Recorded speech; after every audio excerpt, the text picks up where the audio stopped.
안녕하세요 여러분. අයිබෝන් ඔයාලා හැමෝටම සුබ දවසක් කියලා පිළිගන්නවා සියලුම දෙනාට. විශේෂයෙන්ම අපි කොරියන් භාෂාව සම්බන්ධව දැනුම ලබා දෙන කොරියන් සනු YouTube නාලිකාවත් එක තමයි ඔයාලා මේ රැඳිලා ඉන්නේ. ඉතින් අපි පහුගිය පාඩම් මාලාවෙන් කොරියන් භාෂාවේ හෝඩිය, ඒ කියන්නේ හංගල් සම්බන්ධව අපි අධ්‍යයනය කරා. ඉතින් එහිදී අපි මූලික ස්වර සහ ව්‍යංජන අපි ඉගෙන ගත්තා. ඉතින් අපි දැන් මේ මූලික ස්වර සහ ව්‍යංජන වලින් වචන නිර්මාණය කරගන්නේ කොහොමද කියලා තමයි අපි අධ්‍යයනය කරන්න යන්නේ. විශේෂයෙන්ම භාෂාවක් අධ්‍යයනය කිරීමේදී මුලින්ම ඒ භාෂාවට අයත් ශබ්ද වලට අදාළ සංකේත එනම් අක්ෂර අපි ඉගෙන ගන්නවා. ඉතින් අක්ෂර ඉගෙනගෙන අපි අක්ෂර එකතු කරලා අපි වචන නිර්මාණය කරගන්න ඕනේ. වචන නිර්මාණය කරගෙන ඒ වචන ගලපලා වාක්‍ය තනා ගන්න ඕනේ. ඉතින් මේ වාක්‍ය සරල වාක්‍ය සංකීර්ණ වාක්‍ය ගොඩනගාගෙන අපි අදහස් ප්‍රකාශ කර ගැනීම තමයි අපි මෙහිදී සිද්ධ කරන්නේ. ඉතින් අපි දැන් මූලික පියවර විදිහට අපි අක්ෂර මාලාවේ මූලික ස්වර ව්‍යංජන අපි ඉගෙන ගත්තා. අපි මේ කොටසෙන් අපි බලාපොරොත්තු වෙන්නේ මූලික අපි ඉගෙනගත්තු මූලික ස්වර වලින් කොහොමද වචන නිර්මාණය කරන්නේ කියලා. ඉතින් රැඳිලා ඉන්න කොරියන් සනු YouTube නාලිකාවත් එක්ක දිගටම අපි වැඩි කතා නැතුව අපි පාඩම දෙසට යමු. අපි කොරියානු අක්ෂර මාලාව අපි ඉගෙන ගත්තා. අපි ඉගෙන ගත්ත මේ කොරියානු අක්ෂර හෝඩිය අපි සම්පින්ඩනය කරලා බලමු. කොරියානු අක්ෂර හෝඩිය අපි අක්ෂර 40ක් තියෙනවා කියලා අපි ඉගෙන ගත්තා. ඉන් ස්වර 21ක්, ව්‍යංජන අක්ෂර 19ක් තියෙනවා කියලා අපි ඉගෙන ගත්තා. ඒ අතරින් ස්වර 21 තුලින් මූලික ස්වර 10ක් සහ සංයුක්ත ස්වර 11ක් තියෙන බවට අපි අධ්‍යයනය කරා. ඒත් එකම ව්‍යංජන අක්ෂර 19න් මූලික ව්‍යංජන අක්ෂර 14ක් සහ සංයුක්ත ව්‍යංජන 5ක් තියෙන බව අපි ඉගෙන ගත්තා. ඉතින් එයින් අපි පළවෙනි පාඩම සහ දෙවෙනි පාඩමෙන් අපි මේ මූලික ස්වර 10 සහ මූලික ව්‍යංජන අක්ෂර 14 අපි අධ්‍යයනය කරනු ලැබුවා. ඉතින් අපි මෙහිදී අපි මූලික වශයෙන්ම සොයා බලන්නේ මේ මූලික ස්වර වලින් අපිට පුළුවන් වචන නිර්මාණය කරගන්න.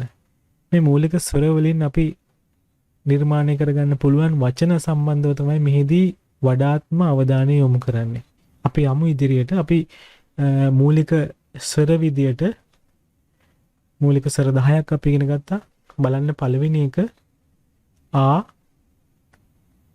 පහලින් තිනවා යා, ඔ, යෝ, ඕ, යෝ, ඌ, යූ, සහ ඊ. ඉතින් මේ මූලික ස්වර 10න් අපිට වචන නිර්මාණය කරගන්න පුළුවන්. ඉතින් අපි කලින් අපි ඉගෙන ගත්තා මේ ස්වර, මේ සංකේත අක්ෂරයක් බවට පත්වීමට නම් අනිවාර්යයෙන්ම ගාත්‍රාක්ෂරයක් එහෙම නැත්නම් ව්‍යංජනාක්ෂරයක් අපිට අවශ්‍යම වුණා. ඉතින් ව්‍යංජන අක්ෂරයකට ස්වරයක් එකතු වීමෙන් තමයි අපි අක්ෂරයක් නිර්මාණය කරගත්තේ. ඒ විදිහට අපි මූලික ස්වර වලින් අපි අක්ෂර 10ක් අපි ඉගෙන ගත්තා. ඉතින් එහිදී අපි මූලික ලෙසම අවධානය යොමු කරා තිරස් රේඛාවක් නම් අක්ෂරයට වම්පසිනුත්, තිරස් රේඛාවක් නම් තිරස් රේඛාවට ඉහළිනුත් අපි බිඳුව කියන, ඒ කියන්නේ ශබ්ද රහිත අපි බිඳුව කියන ව්‍යංජන අක්ෂරය අපි අරගෙන ලිව්වා. එහෙම තමයි අපි ස්වර මූලික ස්වර අපි ලිව්වේ. ඉතින් මෙහෙම ලියපු මූලික ස්වර වලින් අපිට වචන නිර්මාණය කරගන්න පුළුවන්. අපි බලමු නේද?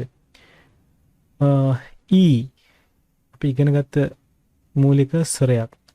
අපි ඒකට බිඳුව එකතු කරලා අපි අක්ෂරයක් විදිහට අපි ඒක නිර්මාණය කරගෙන තියෙනවා. ඉතින් ඊ කියලා කියන්නේ මොකක්ද? ඊ කියලා කියනවා කොරියානු භාෂාවෙන් අංක 2 ඊ කියලා කියන්නේ අංක 2. ඊට පස්සේ බලමු ඊ කියලා කියන තවත් මේකට. දත් වලටත් අපි ඊ කියලා කියනවා. හරි. අපි දැන් මේ වචන තමයි මේ නිර්මාණය කරලා තියෙන්නේ. මූලික ස්වර වලින් අපිට නිර්මාණය කරගන්න පුළුවන් වචන. ඒක නිසා හොඳට මතකයේ තියාගන්න මූලික ස්වර අපි ඉගෙන ගියවරයි මේ මූලික ස්වර වලින් අපිට නිර්මාණය කරගන්න පුළුවන් නාම පද තමයි අපි මේ ගැන තමයි කතා කරන්නේ. ඊළඟට බලන්න ඕ කියලා කියන්නේ බලන්න ඒකේ තියෙන්නේ තිරස් රේඛාවක් නේද? ඒ තිරස් රේඛාවේ අපි ඉහළින් තමයි අපි බිඳුව කියන ව්‍යංජන අක්ෂරය ලියන්නේ. ඒක නිසා එහෙම කරලා පස්සේ තමයි අපිට අක්ෂරයක් නිර්මාණය කරගන්න පුළුවන් වෙන්නේ. බලමු ඕ කියන්නේ පහට. පහ. අපි අංක 5ට කියලා කියන්නේ ඕ කියලා. බලමු ඊළඟ ආ. ආයි. ආ සහ ඊ කියන මූලික ස්වර දෙක එකතු වෙලා තමයි මේ වචනේ හැදිලා තියෙන්නේ.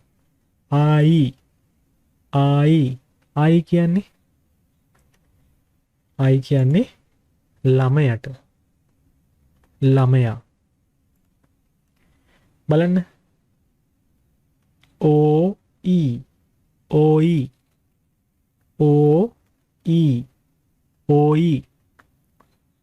ඕයි කියන්නේ මොනවද? පිපිඤ්ඤා. තව බලමු. යෝ අපි ඉගෙන ගත්තා නේද මේ ස්වරය? යෝ සහ ඌ.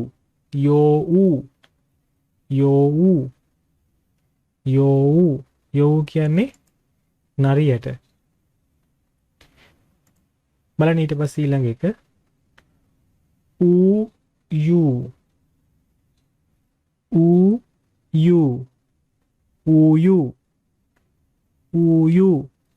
ඌයු කියන්නේ කිරිවැලට.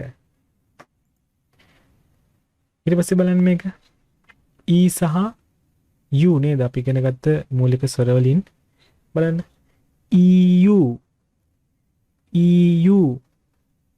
කියන්නේ මොකක්ද?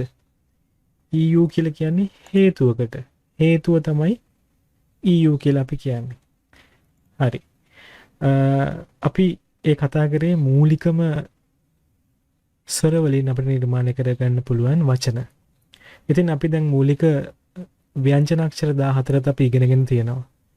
අපි ඊළඟ කොටසෙන් අපි මූලික ව්‍යංජන 14නුත් ඒත් එක්කම අපි ඉගෙන ගත්ත මූලික ස්වර වලිනුත් අපිට නිර්මාණය කරගන්න පුළුවන් වචන ගැන අපි අධ්‍යයනය කරන්න බලාපොරොත්තු වෙනවා. ඉතින් රැඳී ඉන්න අපිත් එක්ක දිගටම